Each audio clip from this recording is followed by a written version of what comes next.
So we're going to make this kind of laid back and talk and have some fun, and we're going to start here, and then we're going to move around, and then if you have a couple questions, we can take one or two, and then at the end we'll stop. You can go back to the actual booth, and you can spend the necessary time that you want, okay? If you add up all of our competitors and double it, they still don't equal what our market share is, which is a complete domination. And how we did that is we recognized what the users are looking for. We think better than anybody else. And we took $200 and $300 blade technology, and we put on a blade that's $10 and $15. But just in the last couple of years, you look at how tools have changed. You know, on the West Coast, you had the Skill 77. On the East Coast, you had the Mac, was the Makita 5007NB handle. So now it's cordless. Materials getting harder. More and more LVLs. Steels and fasteners are getting harder, putting more and more pressure on a surface saw to perform. So we are super focused, and this is all we do to make sure we realize the full potential of our tools. So with this, we launched a brand new blade last summer, next generation demo Demon, that will really maximize and extend the battery life by having carbide that is hard enough to withstand this type of nails, but impact resistant so it doesn't break or shatter. And so it's finding that compromise in between it. We have this lock tooth design that holds the carbide in. And then also we have this complex geometries that allow it more of a shearing type of cut that extend the life of the battery itself. So, Steve, William, how do we show this? So what I've got here, Russell, I got a piece of LVL loaded up with some flat lock screws. Those are specifically designed structural lumber, extremely hard, and then loaded up with some shingles, some flashing, and then topped off with a piece of plywood. Woo! So, with that.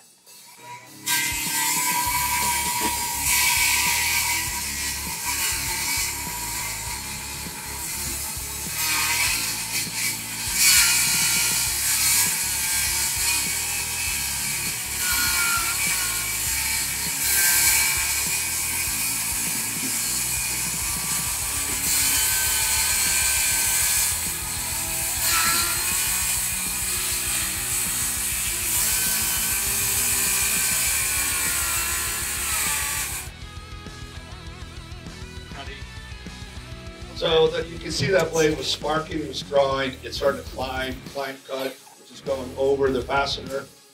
So there's a lot of things, that blade is to failure now, and you're in an unsafe cutting environment.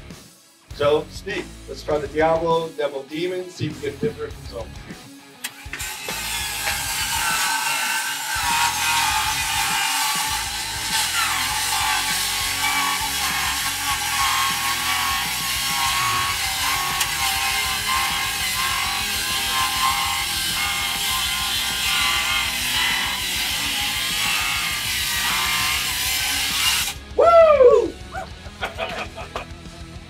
See if we get a little bit more gas here.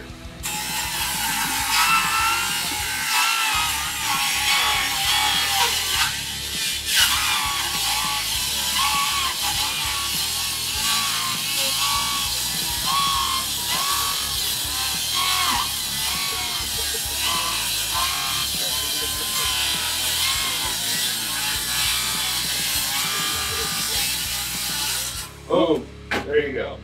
And this will keep going. So just think about it, you know, the more in line that you can perform, and William, if you can help grab two blades to show the difference. You know, the other thing is we have 1.5 millimeter design, so it's super thin, but we keep our integrity in terms of the strength. We also put this stabilizer vents in here that, you know, vibration is created at the cutting angle and also at the arbor. And so what this design does, it actually prevents, it accepts vibration and dampens it. So a simple way to illustrate it is... All right, Cole, jump in here. Give me a finger. There we go. Give me a... There we go. All right. Go ahead. And so we'll hit it. Tell me what you're feeling there.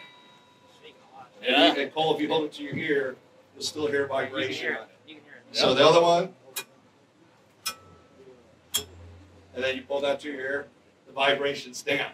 Yeah. So when vibration is created, it accepts it and dampens it, keeping the blade cutting in line.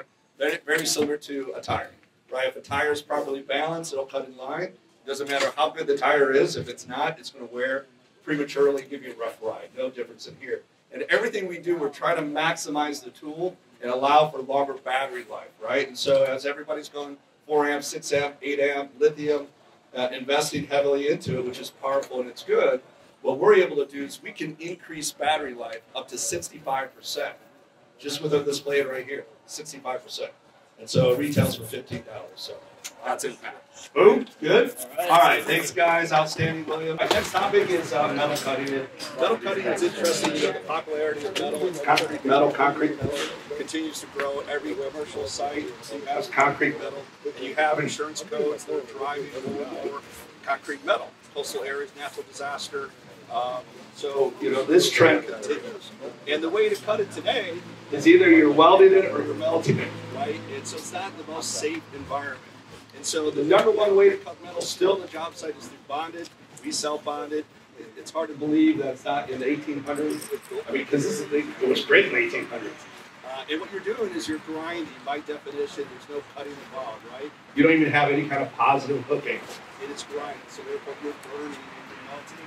And so your sparks and you create a lot of heat. So Blair, let's do a quick illustration. It's hard to believe what's the most common way to cut metal today. Please. Hey, good morning everyone. I'm going to be cutting 1/4-inch wall square tubing. We're going to do it with our traditional bonded abrasive cutoff method. Then we're going to show you the newer, better solution with 14-inch service.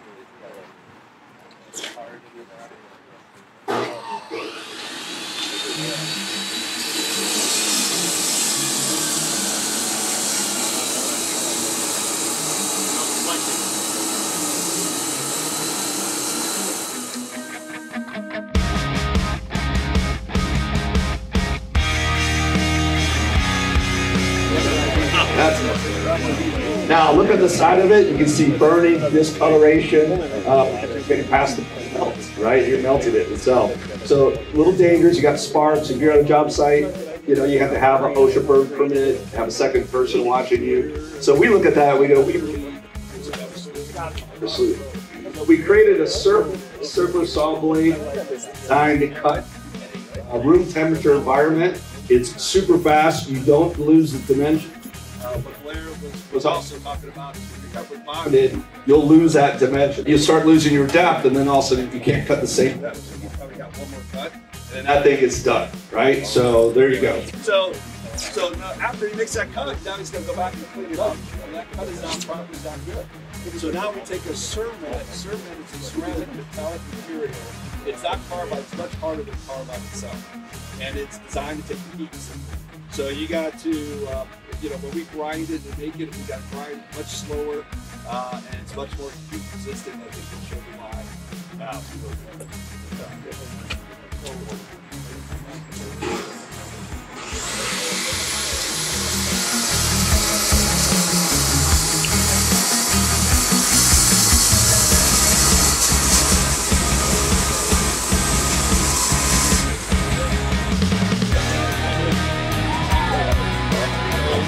Barely heat the piece up, right? So we're cutting essentially in a room temperature environment where you got to be careful. If you ever want to do this, make sure you're not standing out in the sun. The metal gets really, really hot. Right? So if you're in room temperature, it's going to maintain essentially room temperature. And look at this, the quality is cut. So there's not burring, it's shiny, it's glossy, there's not color disfiguration on it, so there's a lot of positives going on. So changing the game and cutting metal. Super, super excited. So we took that technology and we said, hey, let's step it up a little bit. And we put it on a 7/4 blade, a 7/4 48 tube. And on top of that, this is a dedicated metal cutting saw, but we put this 7/4 technology on a standard circular saw. So the ideal way to do it is to use a low-RPM dedicated metal saw. Why? It's because the whole housing is built to handle metal shape, but you can't put in a rubber saw and go through it every single day. So to illustrate this, Blair, you make a cut through here. You don't need any rubber for it.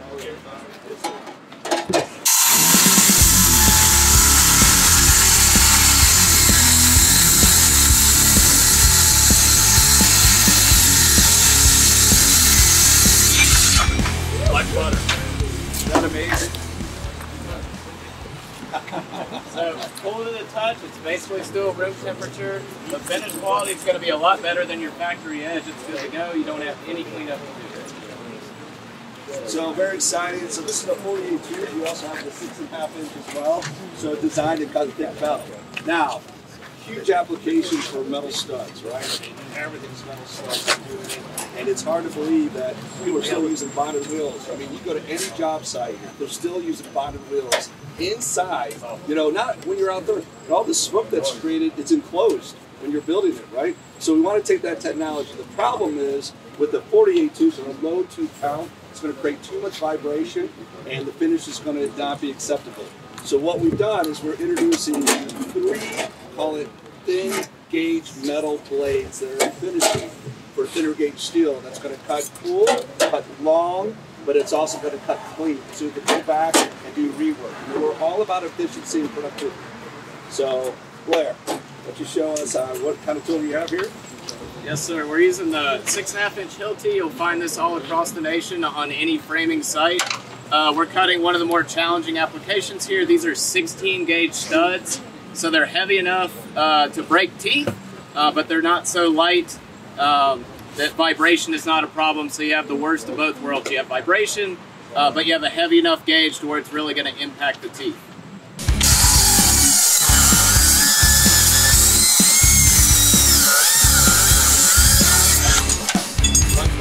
See what that is?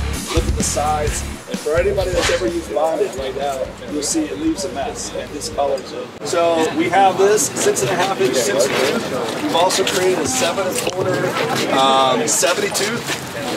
And then now we have an 8-inch 54 tooth. And this 8 inches is a beast to go through. Any kind of corrugated steel for people in the Midwest or West Coast, and even the Southwest, you know, corrugated steel is popular with housing, and then of course this is popular for anything commercial across the country. Okay, so we're cutting steel deck here. Today, the typical solution that you would see is with the bonded abrasive saw. Someone's going to have their 9-inch or 14-inch gas saw. It's going to make a lot of sparking, make a lot of noise, generate a lot of heat and burring on there. In addition to that, especially when you're cutting with the saw like this, you're going to have a really hard time with abrasive tool making a nice square cut. We're going to show you how fast you can cut when you're cutting versus grinding. So we'll show you our 854.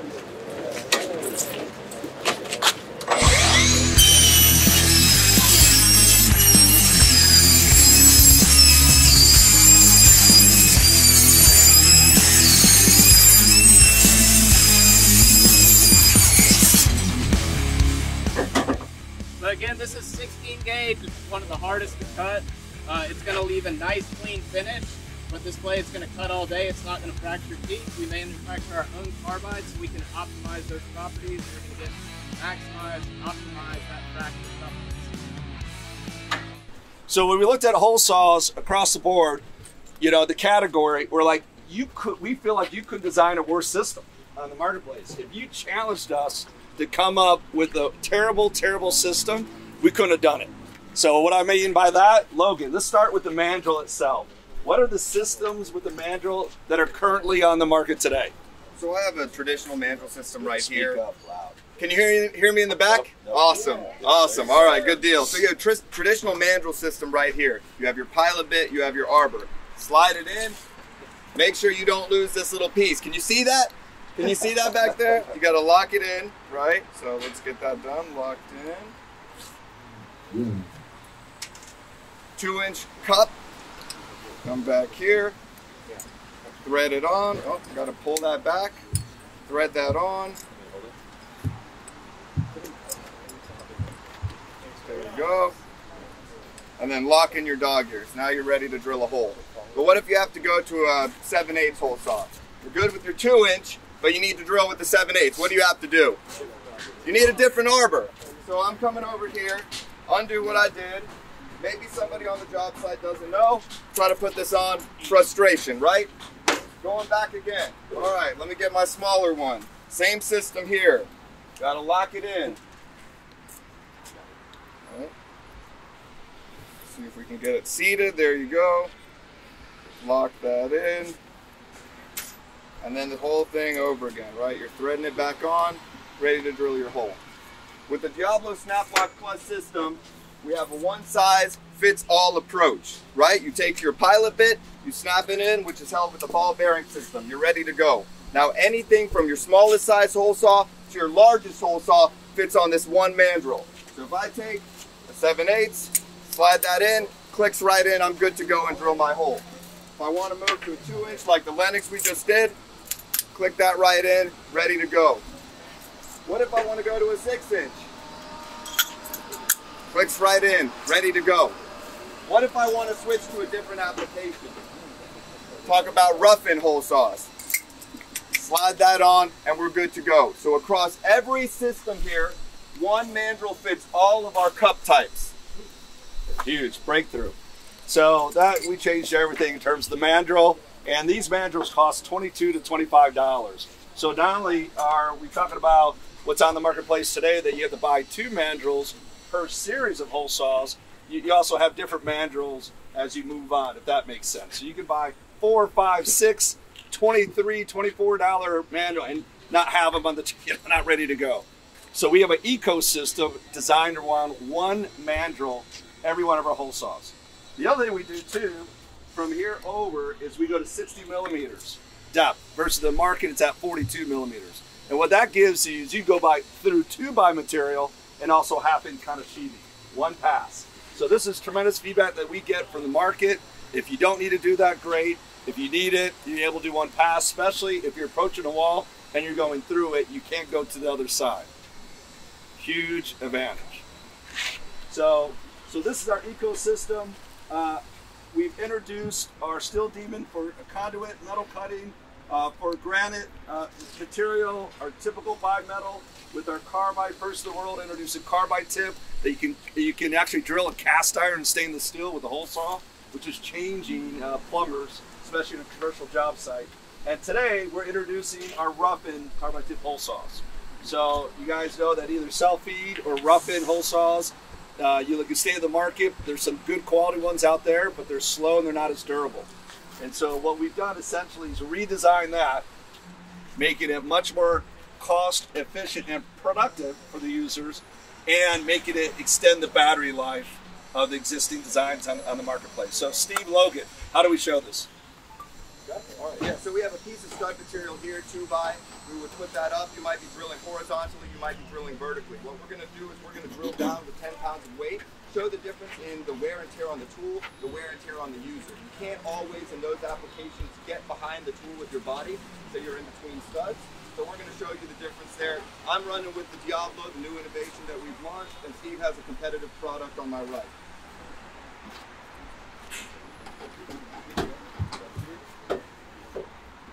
So again, 10 pounds of weight, and we're just going to let it go. We'll see our hands on top just to set it, and then we're going to release it and let it cut. 3, 2, 1, go.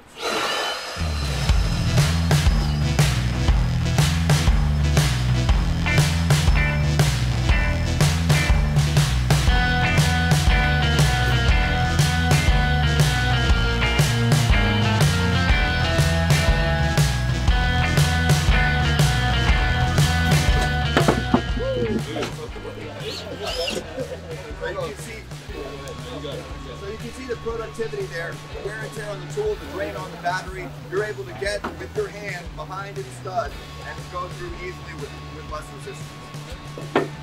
Has anybody heard of like Forrest saw blade? Forrest? Yeah. So how did Forrest get their start? Were they really the first saw blade company to kind of break through, where we were actually one of the last? One saw blade does it all, right? And so they created a general purpose blade, and for us, as you know, saw blade guys, were like, well, you know, everybody goes, what's the best blade I should use? We're like, well, what's your application? You know, are you ripping, are you cross cutting, you're cutting melamine, you're cutting laminate, whatever you're cutting, there's a dedicated blade for it. But what Forrest did a great job is they understood, hey, there's a lot of users that like put one blade on there and do everything. Forrest did a very good job of that. They came out with the Woodworker 2, and it's phenomenal. Well, what we're launching here today is a Diablo blade, what we're calling Wood Demon, and it's a 40-tooth blade design, and the technology on here is absolutely insane. So for $50, it will rip and cross-cut better than any other blade in the market. Will stand behind that. And so a Forrest blade will cost $200, this costs $50. So what's different about it is with the teeth itself, instead of cutting straight on like here, we're putting a shear on it, right? So intuitively, you know when you're, say, skinning a potato and you got you know, a blade on itself, you know you're not going to go straight up and down, you're going to turn it, right? A peeler, you got to turn it, otherwise it's not going to work. Same thing for a saw blade. So we put a 4-degree shear every side. So instead of cutting, it slices. That reduces draw by 35% in terms of a corded unit, and extends the battery life up to 60% because it's cutting easier. The second thing we did is, if you guys are familiar, when you're cutting laminate veneers, you need a high ATV, such as 38 degrees. It gives a beautiful top and bottom finish, right? But it's rough on the side. A 15 degree is good in terms of long life, but it's rough at the top and the bottom. So we put a nice compromise with a 30-degree angle, which gives a flawless, ultimate top, side, and bottom. And then the third thing we did that's radical is we put this double grind. So right now, if I don't put a grind on a blade and I cut, it's going to bounce back, right? You got to have clearance. So either you create set or you grind on the side. So after we make the first grind, we come back and make a small secondary grind that's almost straight up and down. And what we're doing is we're creating a controlled burn, a polishing to it. And when you cut with this, you'll see the side it's unbelievable. And so now you got to keep moving it. You can't stop because you can create some burning on it, but the results are phenomenal. So what we're going to show, or attempt to show you today, is that with a $50 blade, it's going to blow away any kind of blade on the market, including a Forest $200 woodworking blade. Let's see if we can do that.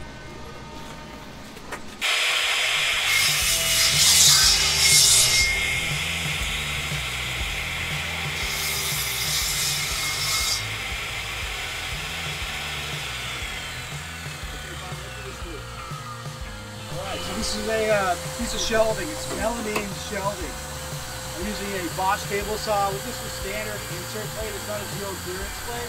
So there's really no support to the wood fibers inherent in the tool. It's relying entirely on the quality of the blade for the exit cut.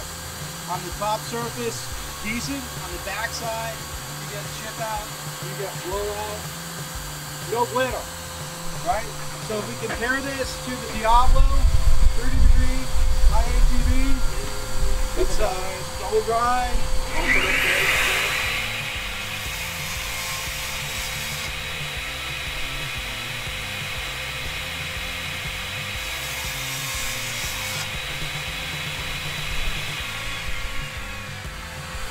Compare, contrast. It's a red oak veneer plywood. What's particularly tricky about cutting this stuff is when you're going across the grain of the veneer. So we're going to do the second verse, same as the first.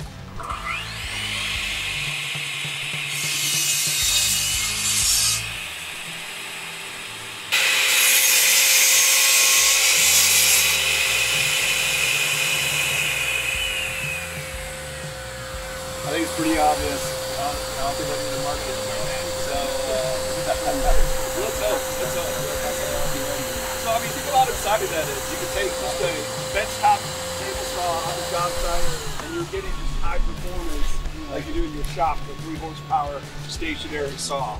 So now the basic contractor to the high-skilled trim carpenter can really make, it's a woodworker on wheels. You can go to a job site and have that level of flawless performance. And you know, your cost of materials in some of this is 80 bucks a square foot in some of the high-end woods. So once you tear and rip out as we're passing around, you can't go back and sand them. I mean, there's no re-sanding of type of material. So, you know, so what was exciting is if you look at the reciprocating blade market, you know, everybody was saying, hey, the whole category, when bimetal was introduced, it kind of reinvented the category itself and became the go-to in terms of technology to go after it. So why? Because you took a high carbon steel, you welded it to a high speed steel, and you maintained the edge, keep it much sharper, but you still had flexibility, right? Changed the game. But we went into it, and you spent 5 minutes on a job site, and you're going to hear there's a lot of problems with the users out there, and they want longer life, longer longevity, and they have applications they can't do. I mean, what's a very common material for a plumber to cut? Cast iron. Cast iron. Thank you, Vince. And then what are they using today? Or before, what were they using? Chain lock. You know, you snap lock. You get it on there, it costs $800, you wrap it, you break it, right? And more materials are getting lighter weight, more advanced, lower cost steels that are making it more difficult for the plumber, for any contractor using the recip blade. So we wanted to change the game by being the first in the world to bring carbide into the reciprocating blade territory, expanding applications you can do with your existing saw, right? So now the preferred, by the way, Charlotte cast iron has like 80% of the market. Charlotte pipe, thank you. They make cast iron. Charlotte pipe have 80% now. They recommend Diablo recip blade as the preferred way to cut cast iron, right? Stainless steels, now you can do that. So it's incredible. So for people that don't realize it, Logan, maybe we kind of go back quickly and show bimetal attempting to cut stainless steel, and then what's the power of carbide and what it brings to this application. Sure. So I have some 2-inch schedule 40 stainless steel pipe. I'll use the Lenox competitor, and we'll start with that. See how it does.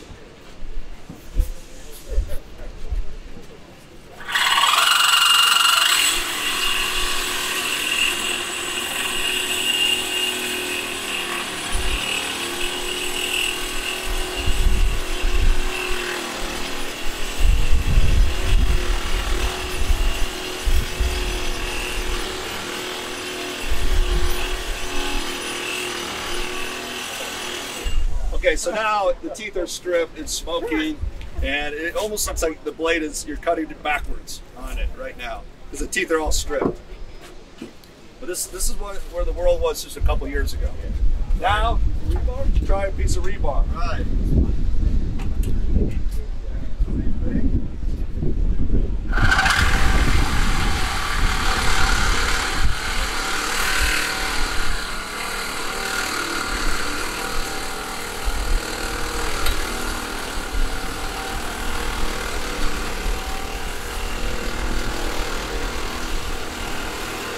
Done. So it starts a little bit, the teeth strip off. So that's what your limitation was. So when we introduced carbide, and we took the same cutting technology a lot, the same durability, and applied it on reciprocating blades, we saw a big difference. So I'm using the Carbide-Tipped and Diablo for thick metal.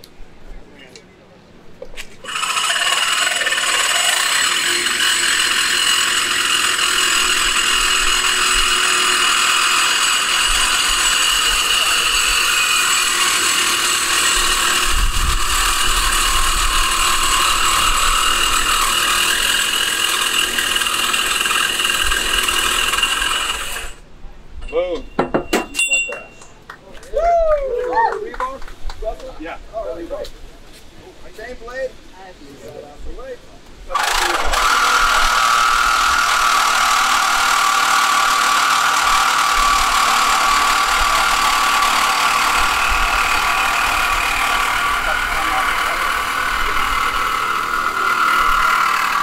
Boom, just like that. And when you're at, yeah, that's strong. That's strong. That's strong. You know, and so how are people cutting rebar today on the job site? How do they cut rebar? Huh? Quick, yeah, that's probably the best way to do it. Grinder, a lot of grinders. Portabat. A lot of people are using portabat on the job site. And you think the versatility of what a cordless recip saw will do, you can get it in hard items, you can be buried in dirt, and there's not going to be any kind of problem. When you can't wrap something around it, get something pinched around itself, or take a bandsaw with your hands underneath it, you want it flush. So a lot of positive. So we were first in the world, and we came up with 9 categories of carbide. 9 categories, starting from pruning. So now, and you're seeing landscapers is the preferred way to trim and to prune. Not cut trees down, but to prune. I mean, you put the saw on and it just eats, it flies through it. To nail embedded wood, to thick metal, medium metal, thin metal, and sheet metal. Now carbide is the preferred solution. And by the way, carbide is bigger than bimetal. I don't know if everybody realizes that. So that's unbelievable, right? And carbide delivers 50 times longer life than what bimetal will do. So a typical bimetal blade is $3 to $4. You talk about 9-inch blade. Carbide is between $10 to $12. So for 50 times longer, you have $6 more bucks, $7 more bucks. but you allow the tool to do applications you couldn't even do before. But the thirst, we keep getting challenged that we want longer life, longer life. We're like, we don't care what it costs. So that's where we introduced the amp range, the amp family. So amp delivers 100 times longer for 33% higher in retail. So if a blade is $12 for carbide, amp is $15, but it doubles the performance. Doubles the performance. And when you're on the job site, still, what's the most expensive cost on a job site? Time. Stakes. Manpower. It's labor. Labor's still the most expensive. So if we can significantly reduce labor, everything we're talking about is pennies, and expand and do new applications that you couldn't do before. It's unbelievable. So today we're introducing, here we go. So right here, here's our new series of amp. So again, bimetal, then we have what we call Demon, which is our carbide, and then this is amp, which is the HPP++, best of the best. And we now have pruning, nail-bedded wood, and we introduced thin metal, which is a 12 TPI. Look at it. When you see this blade, you got to cut with it too. See the size of the carbide. It's small little specks on it, and it's unbelievable. So you can do thin gauge. No, let's show this. Let's stay with it. So that's what we're introducing. Okay, so we'll show you a couple amp products quickly. Have a little fun with this. How are we gonna do this, guys? All right, we got the same 2-inch piece of Schedule 40 stainless steel. We got the thick metal amp blade that you just saw cut stainless steel and rebar. But like Russell said, over the last couple of years, our competitors have come out with carbide, right? So we're going to try a carbide solution versus the superior Diablo amp solution. Yeah, before you do that too, we have 9 categories in carbide, and our colleagues are coming out with 3 and 4. So now we've already left that, and now we're going to amp. So let's show the difference, all right?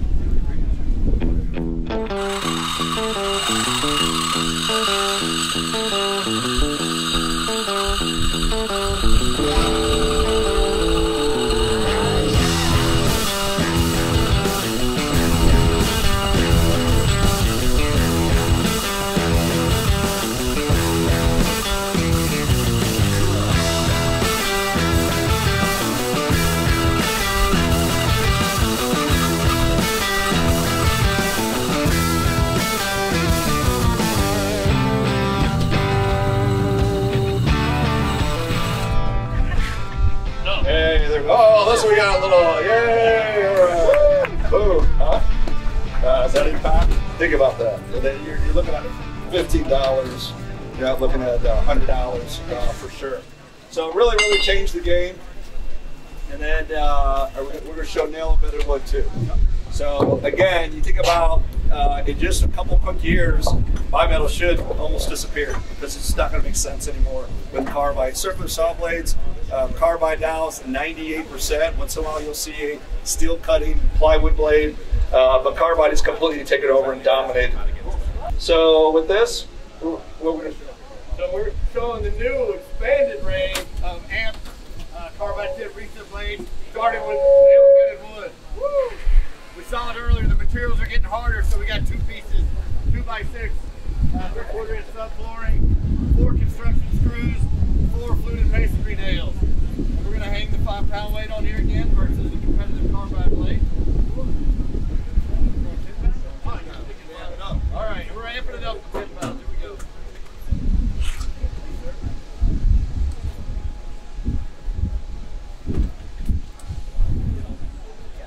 Lenox carbide.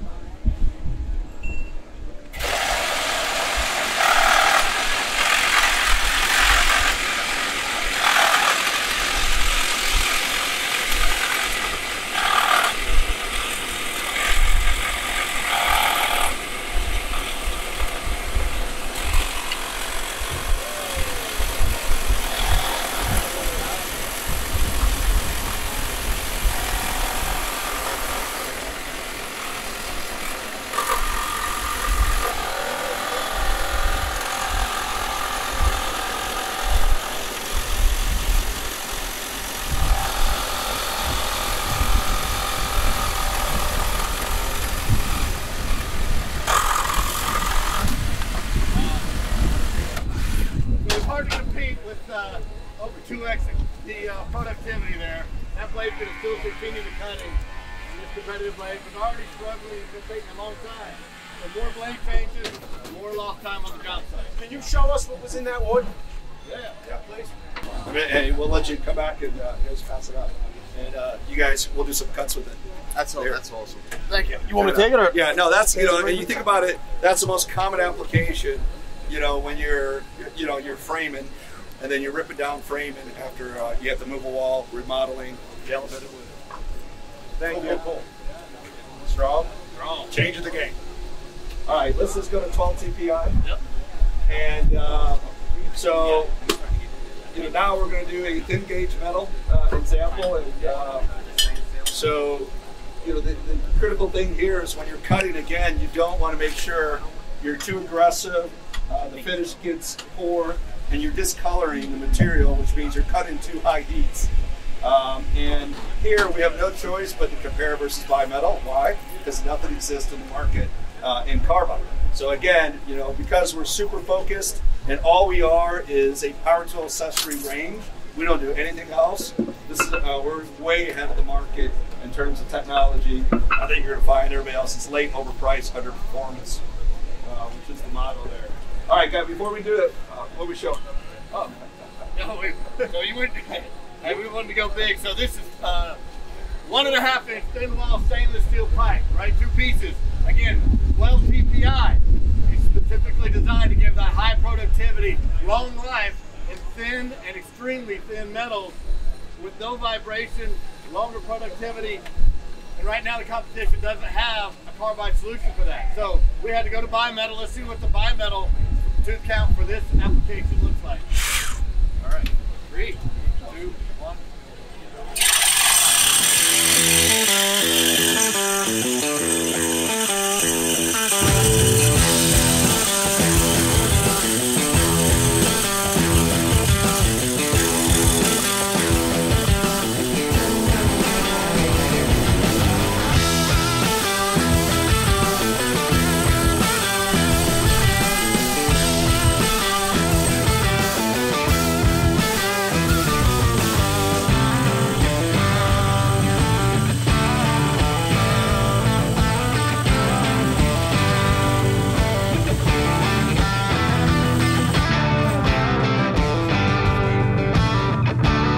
Good stuff, you guys?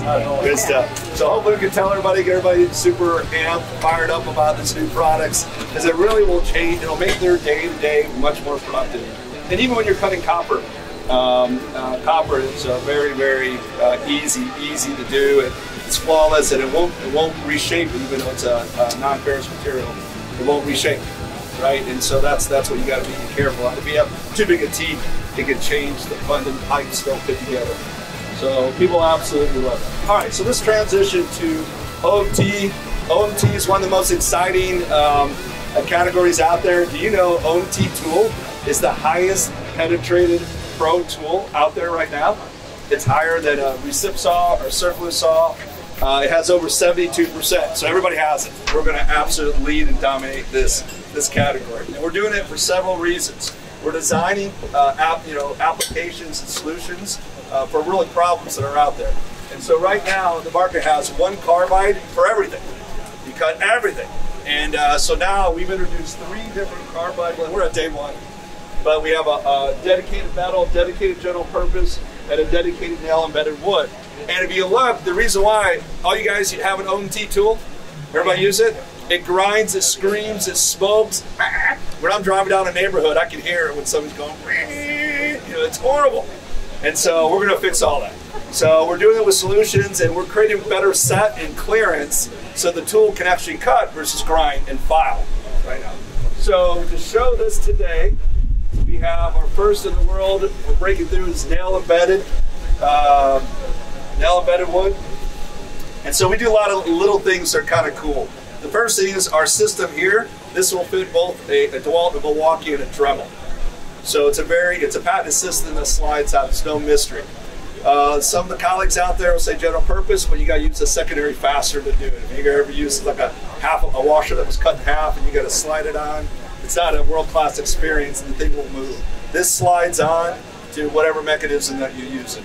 The other little things that we have is we have this plunge area here. It's a radius tip, and it creates like a little pilot point when you're starting.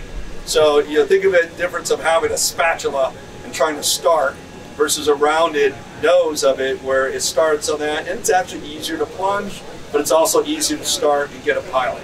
So these are little nuances that we do to make it easier for our users on their job site. Look at how we're going to show this. All right, so I have the DeWALT competitor carbide blade here. I'm going to be cutting through 1x6 material with 3 construction screws. We're going to see how it does. Pay attention to the sound of the tool and also what you see.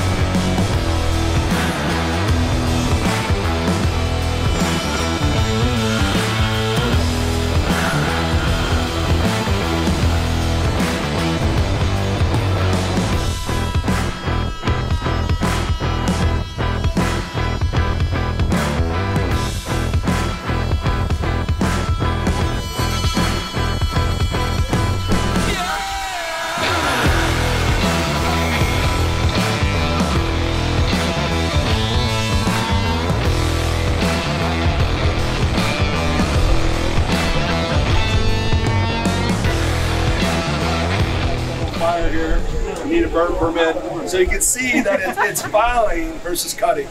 And this is, I think everyone that uses this tool, this is your experience with it. It's a fantastic tool. The applications are absolutely incredible, but right now the performance, we're not realizing the full potential of this tool. So here what we've created is a nail-embedded wood carbide, but it has a set clearance on it right now. So it'll move much faster. Hopefully it's not going to smoke and burn like this, but let's see, right? Anything can happen. Let's see how it goes. See how it goes.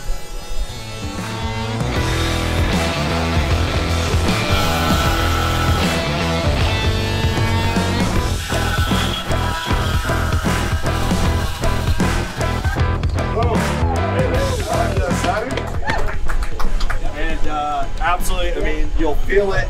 We encourage you guys to come back and use them.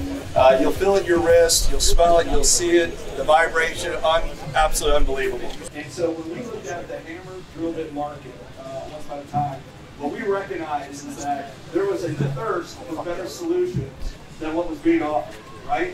And there's 2 types of users when you're hammer drilling, right? One is, I have to go through rebar, and I don't want to. The second is, I don't want to hit any kind of rebar, but I do. And then it falls apart, right? And so when we looked at that market, we thought we could bring new technology to it. So if we look at a 5/8 inch standard bit, in terms of what's out tube cutter, this is standard tube cutter in a market as a DeWALT. Believe it or not, it's the overwhelming dominant way people are using today. Right here, tube cutters. This costs around 15 bucks, 17 bucks, and you hit rebar, what do? You got to stop, and maybe you're lucky enough to have a rebar cutter, which, by the way, you can't be in a hammer mode for this. Is Rotary. This costs around 40 bucks, and then pick a number of times. It could be 5 minutes, it could be 50 minutes. Then you have to go through that, and then you got to switch it out and go back to your tube cutter. That's what exists today. So we said, hey, wow, there's a great opportunity to reinvent this thing, have game-changer technology. So if you hit it, you can continue to get the job done. So what we did is we created a full carbide head 4-cutter system that takes small bites of the rebar. It's very low vibration. It's very cost effective. If the 2-cutter is $17, this is $23 to $25. So not a lot of money. And if you have to hit rebar, you can get through it better than any kind of rebar cutter. So game changer. Game changer. And this right now is reinventing the industry, and it's leading. We're growing so and overwhelming, dominating. Because once your user, once your customer tries this, they'll never go back. They'll never go back. So that is super exciting right now. Now we're seeing the market start to come in with full carbide head, which is a great compliment, right? You know, adjacent copy. But we're also going to show you that all carbide isn't created equal. So first, let's do this. Let's show the difference of a 2-cutter versus a full carbide head, so you can see what these users are doing. So how are we going to do this? So we got two number 9 pieces of rebar here, so there's no way we can miss that, right? So this is a standard tooth cutter when it hits rebar. All right, they're in.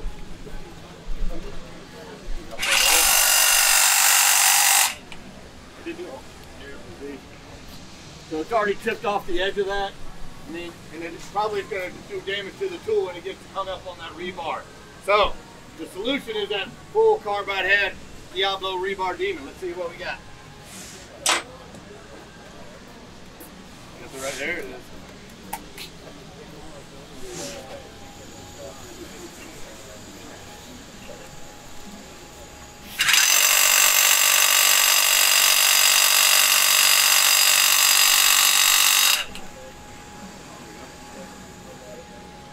So that full carbide head again is controlled movement of that rebar removal out of the hole, continue to finish the hole that you need in the concrete. Exactly where you started.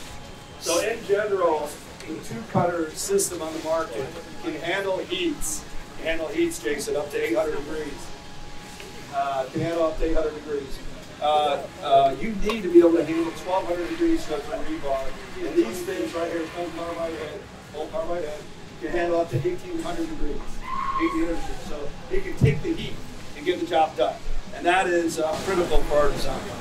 So, but now some individuals are introducing full carbide head, and that's great. It's a beautiful thing, and it's better than the tooth cutter system on the marketplace. But we're going to show you here quickly that all carbide, full carbide, is not created equal. So let's see if we can do this. Yeah. So we're gonna compare the product here, full carbide head. This guy.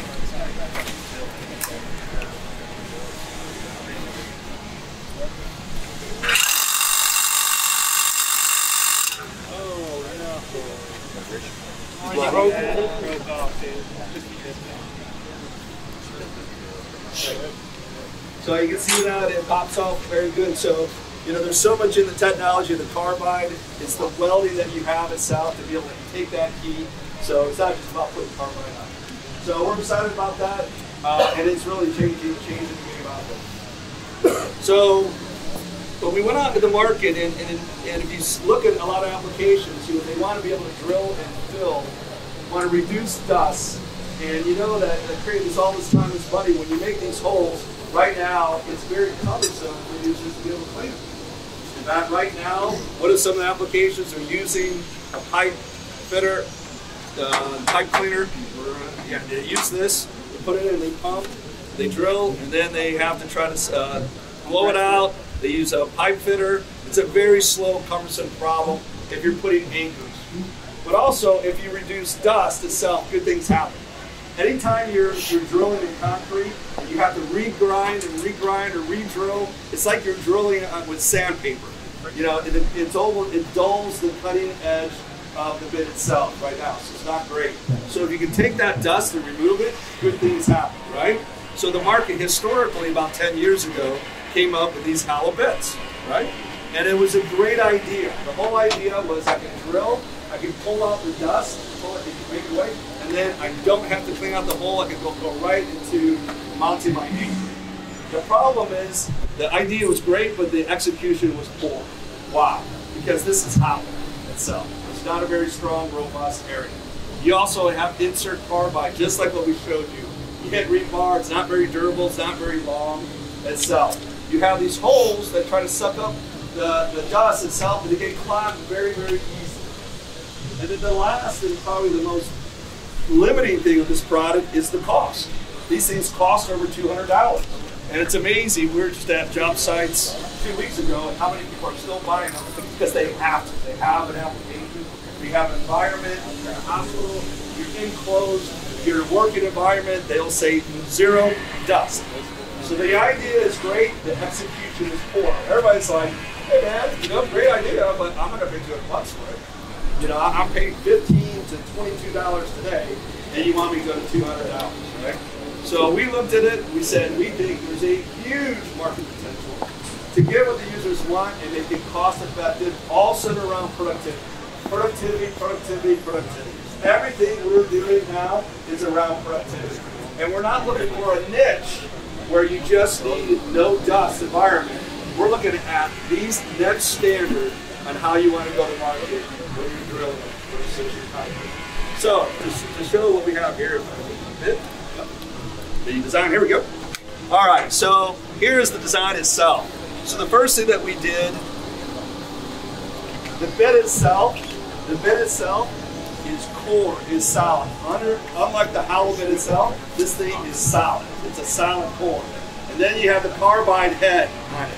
So unlike the insert knives, you have carbide. So you can hit rebar, you can take the heat, go up to 1800 degrees versus the existing design that can only take around 800. This can take the heat. Then we put a stainless steel sleeve around it. Yeah, I'll show it here. And we put a sleeve around it here. So very high quality. So what it's doing is sucking up through this whole sleeve that's very high quality. And we can get up to 97% dust extractor. HEPA dust extractor. 97%. So that's killer. And the other thing from a cost efficiency we've done is we allow the vacuum adapter to be removed, unlike the existing systems, so you can pull it off. And you have one size that fits all SDS Plus and one size that fits all SDS-Max. So the retail we're looking for, depending on the size, it's going to vary. But for that light comparison of a 2-cutter at $17, our full carbide head $23, this will hit around $55 to $60. Game changer versus the $200 in the market. So now there's no reason why everybody can't use this bit for every application. And the productivity factor is going to make these easier. It's incredible. And what a great opportunity to introduce this product now with cordless technology improving, with HEPA vacuums, dust extract. Now, more important, just think about 8-9 years ago when hollow bits were introduced, people were dragging around a vacuum cleaner. You're not hanging outside of a building and going to use that. It's just not realistic. Here, now, you have vacuum, you have backpacks, you can hold area, even tools that have HEPA vacuum. Now, the market is right to use this as the new normal, for every kind of drilling application for concrete. You guys fired up? Yeah. Fired up? Ready to tell the world about this thing? So we're launching this. Is the first launch here. You guys are the first ones to see this. We will start shipping hopefully April. If not, there's a couple of guys I want you to talk to over here. But it'll be late second quarter that we'll be introducing and shipping to the market. And then I think all of us get together, we talk about this right. We're going to really solve true issues on the job site today. And we're going to radically improve productivity. And we're not even talking about, the best for the world part, which is being healthier, no dust free. If you guys ever go to a job site, what these conditions are absolutely terrible. We have the power to change all things. So hopefully you guys are excited about it. Heck yeah. Cool? Yeah. Right. Yeah. All right, so I guess we want to show it, huh? Let's do it.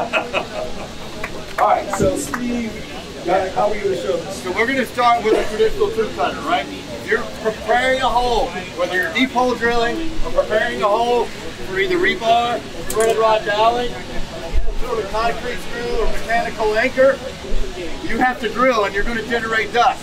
So we're going to just show you how much dust is generated on the job site with a standard bit, and then that brush blow method, which the anchor companies recommend, it has to be done before you install that anchor. So here we go.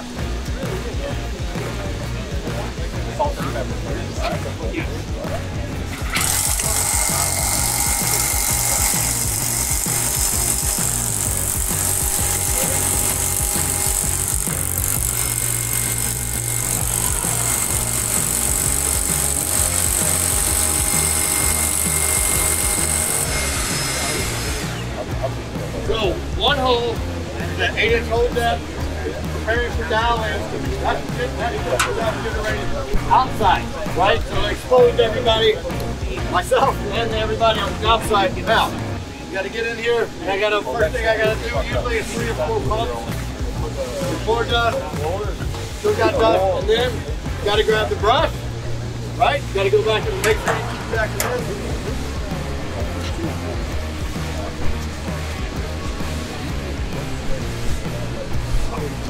Right? Now we gotta go blow again. So back in the hole. Still residue left. That's one hole. And now we can proceed with our mechanical anchor, our concrete screw, or our epoxy anchoring preparation. So, how do we eliminate all those steps? Eliminate all that dust, eliminate all those steps, increase protection and security on the job site, but also allow them to work as quickly as possible. More cordless drills. So, the solution is going to be the end of rebar demon.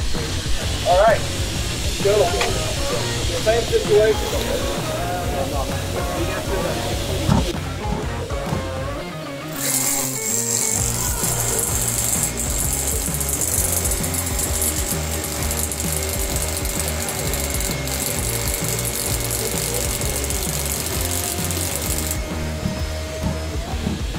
All right, a little bit of surface will be there.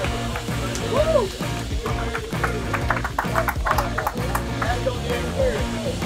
Let's take a look. See what happens on the inside. Almost goes up. Easily drill to fill. Drill the hole, fill it. Here they go. Concrete, mechanical anchor, epoxy.